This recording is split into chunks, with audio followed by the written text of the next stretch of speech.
लेकरांच्या डब्यासाठी असेल किंवा आपल्या डब्यासाठी अतिशय टिफिनचा नाश्त्याचा अगदी हेल्दी प्रकार आहे आणि सगळे पिठं मिक्स करून अतिशय सुरेख असे पराठे आपण बनवलेले आहेत आणि ते भोपळ्यापासूनचे पराठे आहेत. तर अतिशय सुंदर असा नाश्ता आपण बघतोय. तर याच्यामध्ये पिठं सगळी घ्यायची.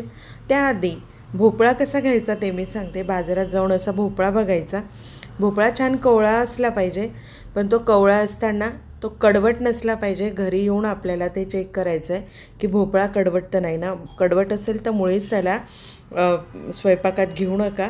आणि अशा पद्धतीने जाड बारीक कुठली किसणी तुम्हाला हवी आहे तर वरची साल काढून आपल्याला तो किसून घ्यायचा आहे. तर ह्या ठिकाणी मी अर्धा भोपळा किसून घेतला आहे आणि त्याच्यामध्ये आता आपण पिठं घालून घेतो आहे. गव्हाचं पीठ 1 चमचा, अर्धा चमचा बाजरीचं, अर्धा चमचा ज्वारीचं आणि अर्धा चमचा डाळीचं पीठ. डाळीचं पीठ 1 चमचा घेतलं तरी चालतं. पिठाला असं प्रमाण कुठलंच नाही आहे, परंतु थोडं गव्हाचं पीठ आणि डाळीचं पीठ जास्त असलं तर आपल्याला थालीपीठ जे आहेत किंवा मग पराठे जे करणार आहोत आपण थापून, तर ते करायला छान जातात. तिखट मीठ आपल्या चवीनुसार आपल्याला टाकून घ्यायचं आहे. याच्यामध्ये तीळ, ओवा हे पण तुम्ही टाकू शकतात, परंतु सकाळी प्रचंड गडबड असते आपल्या मागे, त्याच्यामुळे पटापट ह्या गोष्टी ज्या मसाल्याच्या डब्यात आहेत ना त्या टाकल्या तरी चालतील. आता ह्या ठिकाणी तिखट मीठ, धणे जिरे पूड आणि चवीनुसार सगळ्या गोष्टी आपण टाकून घेतल्या आहेत. याच्यात थोडी कसुरी मेथी घातली तर अधिक छान, किंवा कोथिंबीर असली तर कोथिंबीर घाला.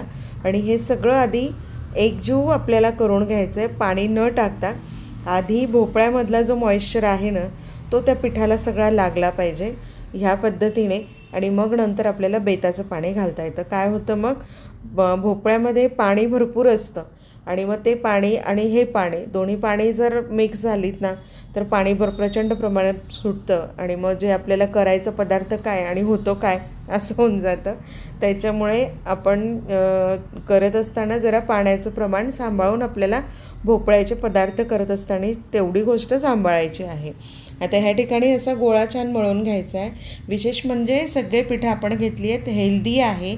भोपळा लेकरांच्या पोटात जातो. आपलं नाश्त्याचं एक वेगळं काम होतं, टिफिनचं मुलांचं काम छान होतं. तर अशा पद्धतीने गोळा छान मळून घेतला आहे. थोडा पाण्याचा हात लावून 1-2 ते 3 मिनटं आपण गोळा बाजूला ठेवतो आहे.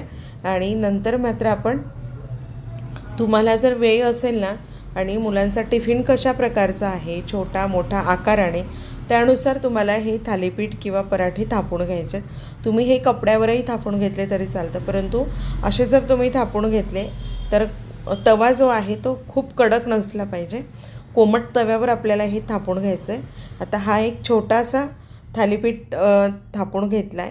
अगदी छोटे छोटे थालीपीठ आपल्याला करून घ्यायचे आणि याला होल करायचे. होल केल्यानंतर काय होतं, तेल खालीवर व्यवस्थित त्याला सोडलं जातं आणि तेल सोडून त्यानंतर पाणी पण वरतून आपण टाकतो, म्हणजे तो लुसलुशीत आणि छान प्रॉपर शिजायला मदत होते. तर अशा पद्धतीने छान शिजून आपला पराठा झाला एका साईडने, दुसऱ्या साईडने पुन्हा करायचा आहे आणि असं उलटा पालटा करून असं सुंदर आपल्याला त्याला व्यवस्थित तेल टाकून वाफवून किंवा मग शिजवून घ्यायचं आहे. ह्या पद्धतीने हा पराठा रेडी आहे. जर तुम्हाला अगदीच घाई असेल ना तर एवढे छोटे छोटे, मात्र जाळीच्या ह्याच्यावर हे ठेवा म्हणजे घाम हे होणार नाही.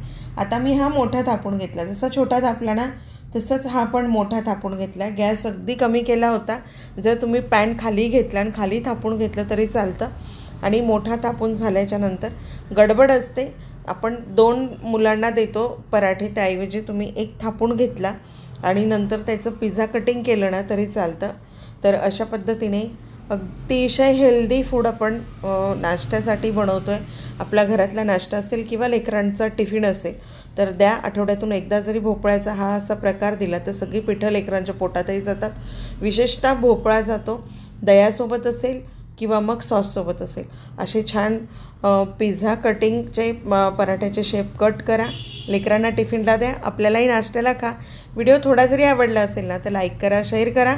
कुठल्या शहरातून पाहताय ते कमेंट बॉक्समध्ये मेन्शन करा आणि सबस्क्राईब करा.